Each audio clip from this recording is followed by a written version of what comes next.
MLB's opening week on. And there's one thing that's clear for fantasy baseball fans, that Closer Mania is here. But it won't be for long, so I'm here to help you navigate that and more.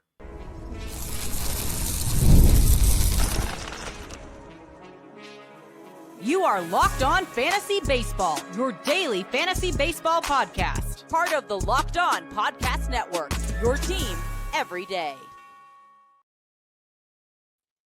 Hello, fantasy baseball fanatics. I'm Dominick Martino, riding solo today, and welcome to the Locked On Fantasy Baseball Podcast, part of the Locked On Podcast Network, now the #1 sports podcast network. Thank you to our everydayers and new listeners for making us your first listen each and every day. I am a longtime fantasy baseball analyst and have over 20 years of fantasy baseball knowledge, and I do this podcast to share it with you. Wherever you watch and or listen, please be sure to like, subscribe, comment, rate, and review. It helps to grow the podcast, and we do truly appreciate it. And listen, like I said, opening week has come and gone. A lot of big storylines developing. Matt and I officially in season, doing our regular week this week, starting with must-add players, which I'm hitting you with today. We're going to start off with a bunch of closers. Like I said, Closer Mania is legit and here, but it won't last for long. So these are some must-add closers. Then I got a couple of starting pitchers, and I will finish up the episode with some bats that you need to add to your team going into week 2. And I'll say this, right? It's I want to just preface something before I get into the names of today's episode. This is a very, very interesting time of year where you have to be paying very, very close attention to what you're doing. We're not cutting bait on, I want to say, players that are like 75% owned or more for the most part, right? Especially big name players.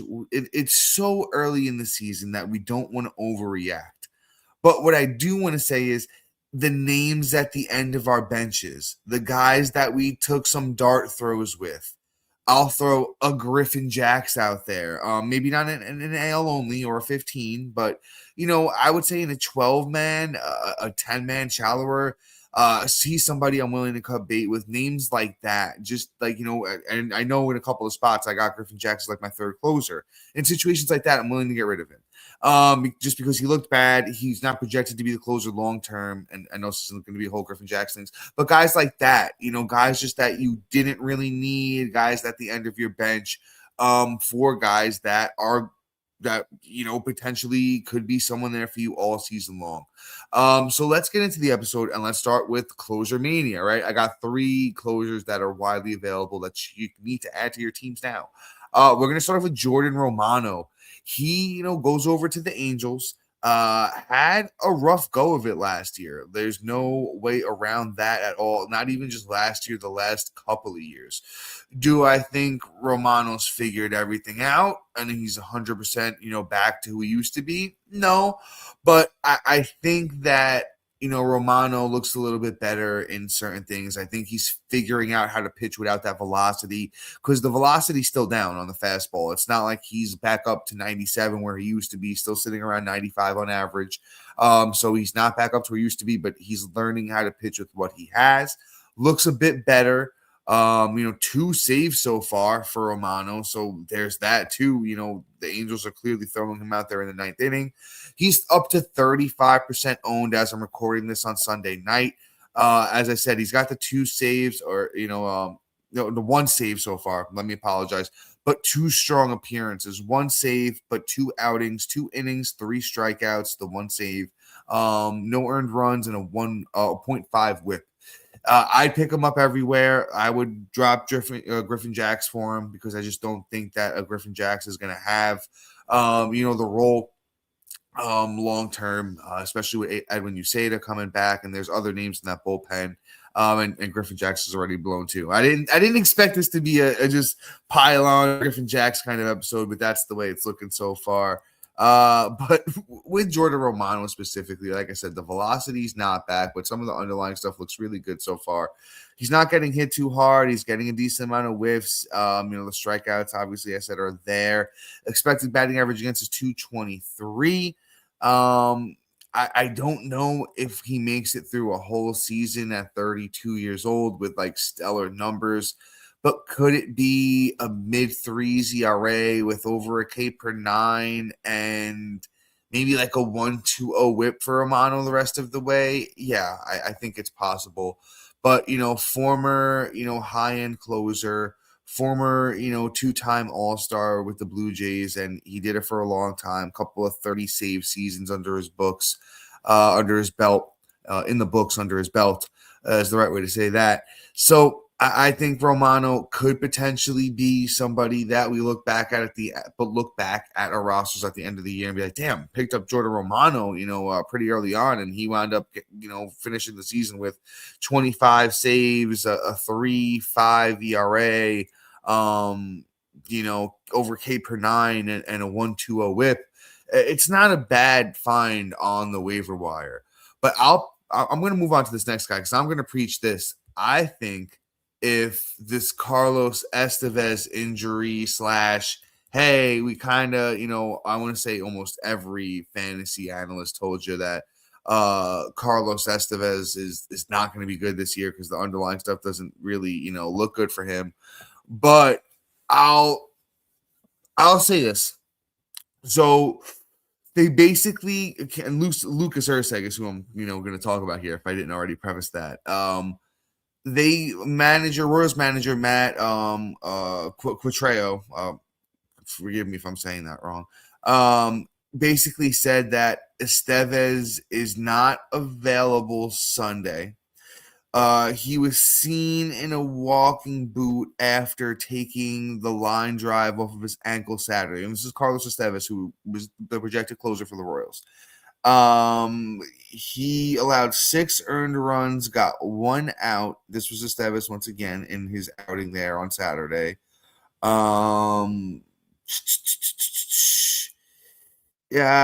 He basically, the manager once again said he's not averse to putting Estevez in a lower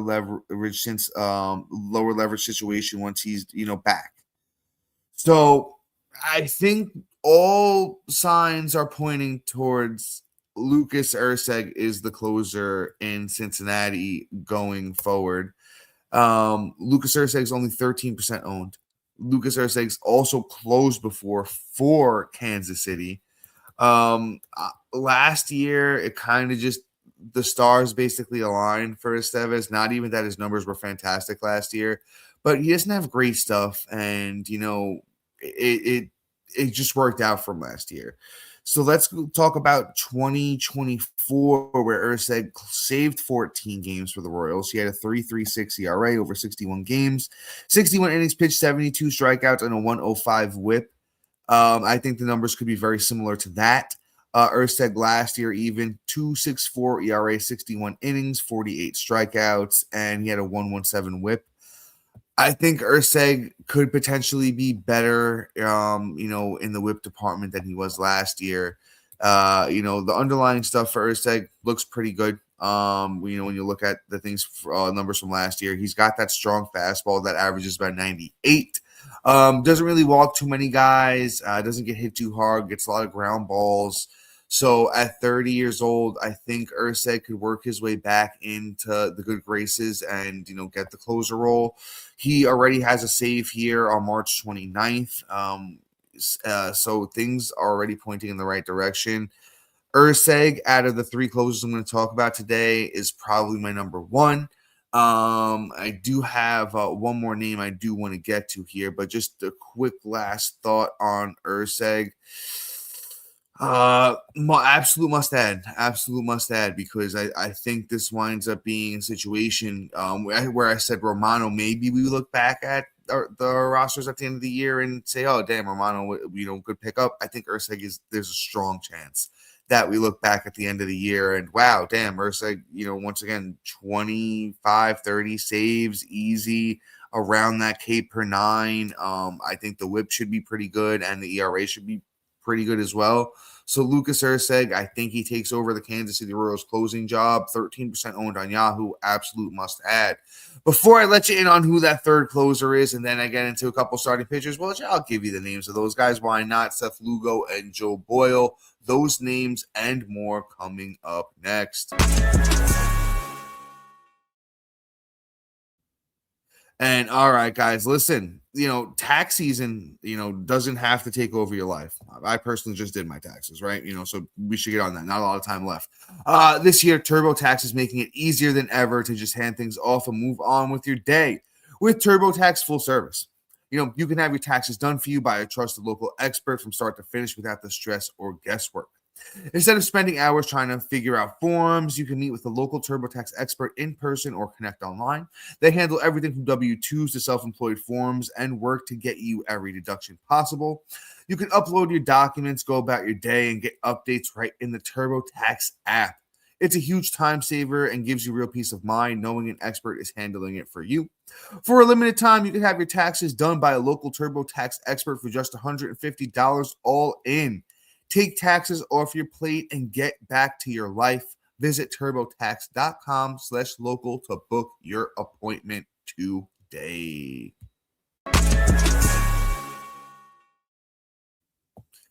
And guys, just want to say thank you to everyone out there, our everydayers and new listeners, for making Locked On Fantasy Baseball your first listen of the day. And thank you for making Locked On the #1 sports podcast network. You already live your team every day. Now take it up a level and go ad-free. And baseball is back, and I personally couldn't be more excited. And you can lock in by joining the Everydayers Club, which gets you ad-free episodes and access to our group chat on Discord. Tap the link in the show notes for more. But all right, let's keep things going. I mentioned Closer Mania. I know it's coming to an end, though. So, we're wrapping up Closer Mania. We'll get into some starters here. But Cole Sands is the last potential closer I want to talk about on today's episode. Potentially closing for the Twins. I don't think it's 100% locked in and guaranteed, but he gets the first opportunity, Cole Sands, and he converts. He got the save on March 28th. Clean inning pitched, no earned runs, got the save, 2 strikeouts, a 1 whip. It kind of looks like, there is, it could be fluid there, but Sands kind of looks like the guy so far, for Derek Shelton over there in Minnesota. 11% owned. I think him and Romano are fairly close to me, kind of like a 2A, 2B, definitely targeting Erceg if he's out there over them both. But Cole Sands could be all right, for the Twins. I think they're going to be a scrappy team this year, so I think there's going to be a good amount of save opportunities over there in Minnesota. And you look at Cole Sands, fairly young, not like a huge track record here of getting saves. He has 7 saves over the last 2 years, not including this year. If you include this year, it's 8 because he's got the 1 so far this year. Over the last 3 seasons combined for Cole Sands, the numbers aren't like blowing you or me or anybody away. It's like a mid-3s ERA. Actually, I have it exactly now. It's a 3.87 ERA. Over 66. Over a 3.87 ERA over 146 games over the last 3 years for Cole Sands. 165 innings pitched, 170 strikeouts, a 1.13 whip. I will say this: the FIP over that time is a 3.42. It indicates that Sands deserved a little bit better results. I think he could be like a mid-tier closer. I think he could be around the numbers I gave you for Romano, maybe a little better on the whip end of things for Cole Sands. So maybe I will just throw it out there. Maybe I call it Erceg, Sands, Romano if I had to prioritize. But I will say this: I just trust Romano a little bit more because I've seen him do it in the past. As I said, he is aging. The stuff isn't as good there for Romano. But Sands has decent stuff too. So not a bad ad here. And I want to preface this again. This is why in shallower formats, I'm kind of big on waiting on drafting closers because there always winds up being a few situations that we were unsure of going into the year or that there was competitions and there tends to be separation. And there tends to be guys that just don't perform, Carlos Estevez, and guys that take over, like Lucas Erceg. So with that said, Closer Mania, Romano, Erceg, and Sands, go out there and grab them while you can because you kind of just it's not guaranteed that there's going to be a lot of closures available going within the next couple of weeks. I'd grab them all I could. Let's talk about a couple of starting pitchers before we get into the bats. Let's talk about Seth Lugo of the Kansas City Royals. Great first outing for Lugo, and he does it against a good team. He did it against the Atlanta Braves. Went 6.1 innings, got the win, 3 strikeouts, no earned, a .7 whip. This is just kind of who Lugo is. He's been, doing this for a long time. He's been pretty consistent. I know last year wasn't a super dominant year, like he had done the past few years before that. But even in the 26 starts Lugo made last year, it was still a 4.15 ERA, 145 innings, 125 strikeouts. The whip was pretty bad at a 1.29.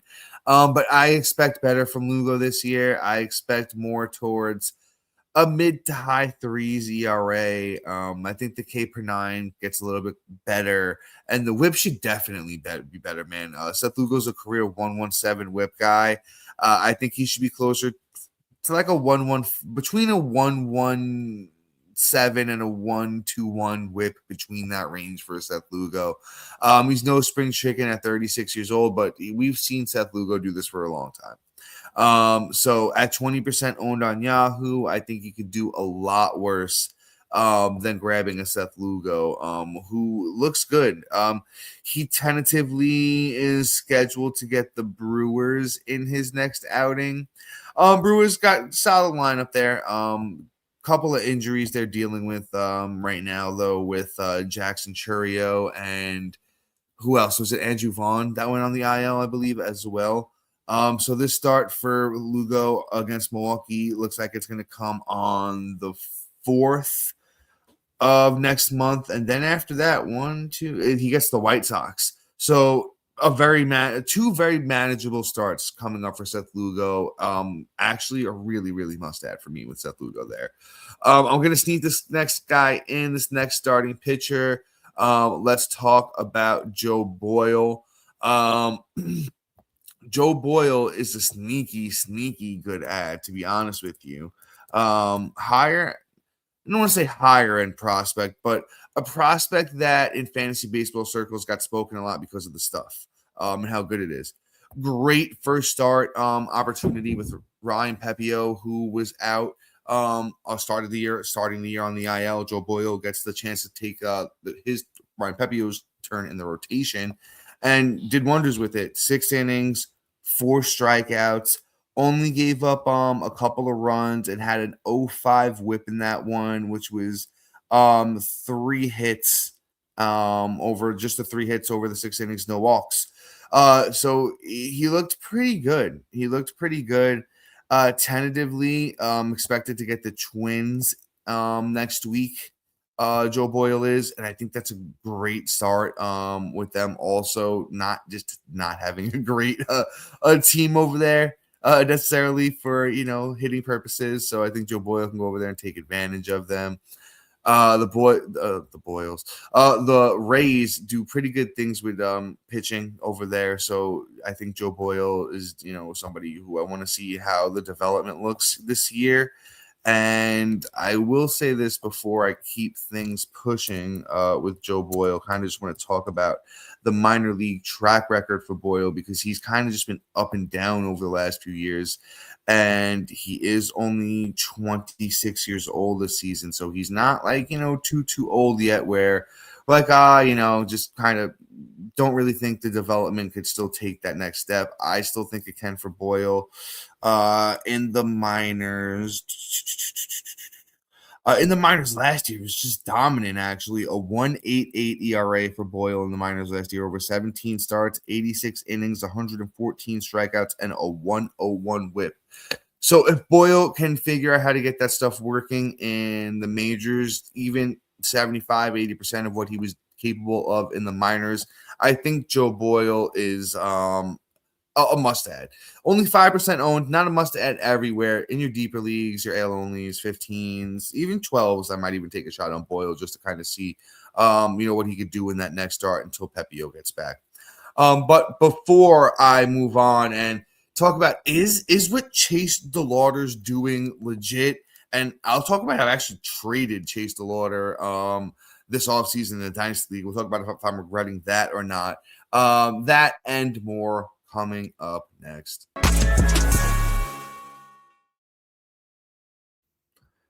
And all right, folks, I need to talk to you about my friends over at Robinhood. And listen, what if sports were traded like markets? Now you can put your sports IQ to work in real time with Robinhood prediction markets. It's not you against the house, it's you participating in a live market. You can buy or sell your position live all game long. Use your sports knowledge in the moments that matter. Robinhood Predictions Market changes the game. It's people moving the action, so when the momentum shifts, you can move with it. And listen, me personally, I always knew the game, but I just never had that dynamic way to apply the knowledge. Now I can actually take part in it live in a market powered by people. You're no longer just a spectator, play-by-play. You decide. You really get to make those decisions. Trade every play with Robinhood, now available across the U.S. Download the Robinhood app now to begin. Futures and cleared swaps trading involves significant risk and is not appropriate for everyone. Event contracts are offered by Robinhood Derivatives, LLC, a registered futures commissions merchant and swap firm.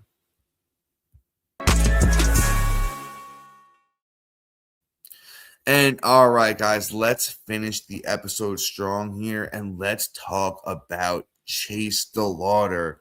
I have to give credit to where it's due. Asher, I don't know if you're listening or not, but I need to know what you knew about Chase DeLauter this offseason because I was approached. I know he had a great playoffs. Don't get me wrong. But I was approached to make a trade for Chase DeLauter this offseason in my Dynasty League, and I said, you know what? I have a great minor league system. Sure, you could have DeLauter. No worries.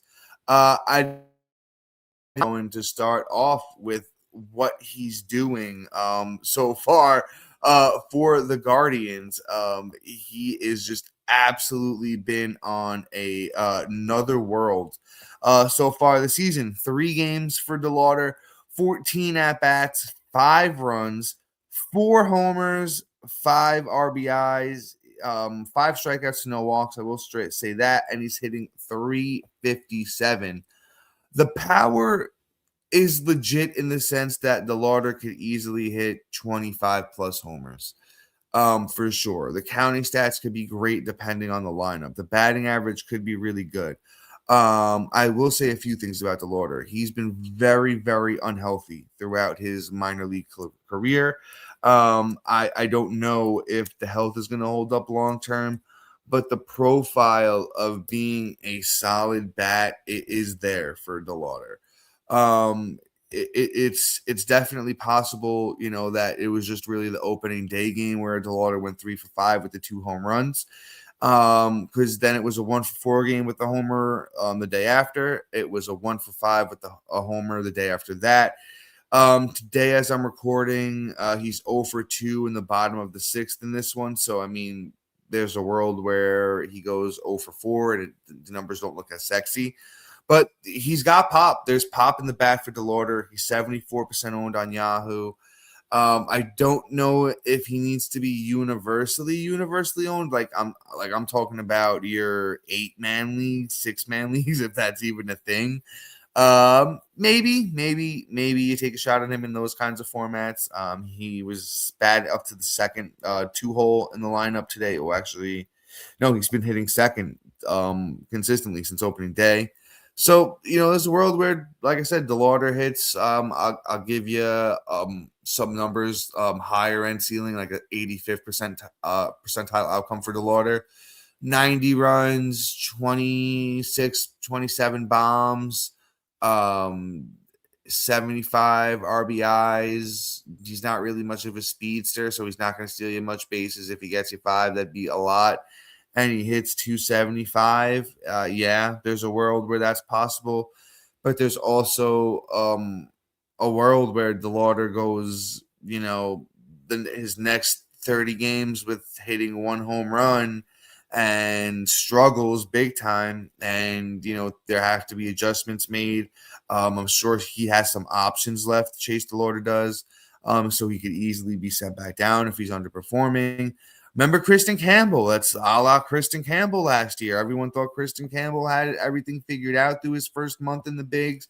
Guy was being, knighted. He's next up, and look at where he is now. Not even on the opening day roster for the Red Sox.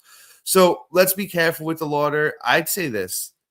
I would definitely be willing to trade him if the right offer came along. If you got offered a top 40 outfielder, I'd do it. Anything even better than that is icing on the cake. But with Chase DeLauter, like I said, there's a world where it works out and he has a fantastic season. I don't think it's likely, though. So we need to be careful with how we're handling Chase DeLauter. But still, he was a high-end prospect. So let's just be careful with how we're handling this. I don't want to I don't want to knight him the next big thing, but I also don't want to just be giving him away for crumbs. I kind of want to feel it out. I think the best move right now for if you have DeLauter, just hold and kind of see where it goes. Let's move on though. I digress. Let's talk about my boy. There's a lot of players that I caught some flack for this offseason, right? And rightfully so on some of them, rightfully so. The one I could not figure out was Giancarlo Stanton. Other than injury, right? And I know he's been hurt so much over the years lately that it's a huge problem. But the performance is there. He's back healthy again. 3 2-hit performances to start the season for Stanton. Also threw in a home run, 2 RBIs, and 2 runs through the first 3 games for Stanton. He's 57% owned on Yahoo. Stanton should be 100% owned until he gets hurt, right? And then even when he gets hurt, throw him on your IL when he comes back. Unless it's a significant injury, he should be fine. If it's something minor, I'm not going to worry. I'm exhilarated that Stanton has played the first 3 games of the season, all 3 of them when Ben Rice sat one of the games. So that, excuse me. So that tells you where Booney's at with the Stanton right now. There's when to talk about upside seasons, and I would have put Mike Trout on the episode too if he wasn't 92% owned. Stanton and Trout were 2 of my big guys this year that I was just kind of all in on, and I'm so happy that I have my shares of them because they were guys I was really high on this off season, and they're going to be great while they're healthy.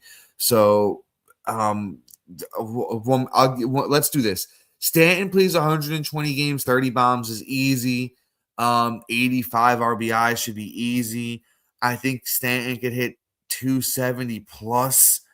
And I think all of those things are easy with Stanton. And then forget about if he plays any more than that. If they find a way to keep this guy healthy, DHing him, letting him, play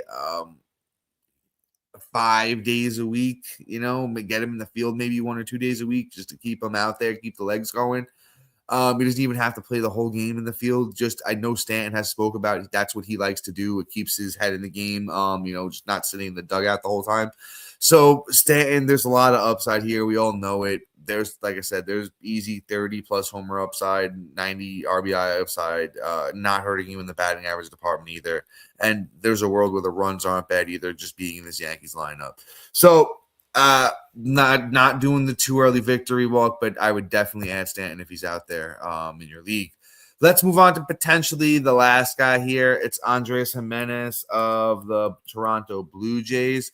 I'll say this about Gimenez, right? I've always kind of been a fan of his going back to the Cleveland days. It's unfortunate that, he kind of had the fall from grace that he has had.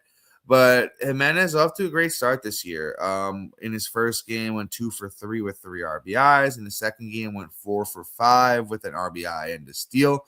And, he's been hitting ninth. So he's kind of there when that lineup turns over to Vladdy and, the rest of them boys over there in Toronto. And it's not bad for, runs. And he, like I said, 3 RBI game in his first game. He can steal some bases.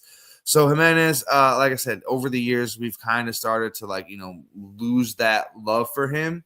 But I think he's still sneaky, scrappy player for fantasy baseball purposes. He has that second and short eligibility on Yahoo. And then even last year, I know the 210 batting average, we saw that, but it's still, I don't think that's indicative of the player that Gimenez is. I think he could easily hit 240 plus and steal 20 bags, give you, 12 to 15 homers and some decent counting stats, hitting ninth in this lineup, especially the runs could be pretty good in this Toronto lineup for Gimenez. So Gimenez is somebody I would definitely add if I needed that middle infield help. But guys, wow, that episode flew by. So with that being said, I'm going to call things there. Shout out to everydayers and new listeners making Locked On Fantasy Baseball your first listen each and every day. As I said at the beginning of the episode, but if you didn't hear me, I'm going to mention it again. Matt and I are back to regularly, scheduled broadcasting this week. We're going to do our worryometer. We're going to do trade for and away. The regular routine is back. So, we're happy baseball's back, and I'm sure you guys are as well. But once again, make sure you're subscribed and follow Locked On Fantasy Baseball. We're available wherever you can watch or listen to podcasts. To those of you on the video side of things, we send you over to the first ever 24/7 National Locked On Podcast Network YouTube channel. On the audio side of things, make sure your second listen is Locked On MLB. But guys, until next time, see ya.